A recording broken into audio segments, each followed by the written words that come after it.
Hello everyone, welcome back to my channel. Today we are unboxing and taking a closer look at Sonata Poze watch. Let's unbox this.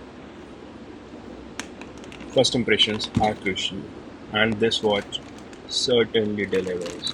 The sleek design and vibrant grid dial immediately catches the eye. With its 41 dial size, it strikes a perfect balance between boldness and wearability. Let's see what's on my wrist for today. It's a G-Shock in black and rose gold colorway. Now let's look how this looks on my wrist. So here's the look. The Quartz movement ensures precise timekeeping with the metal strap, adds durability and touch of sophistication. Now let's do the most satisfying part. Here's the peel. Now let's see a few more in real life shots. That is it for today's unboxing and on wrist look. If you enjoyed this video, don't forget to like, share and subscribe for more content.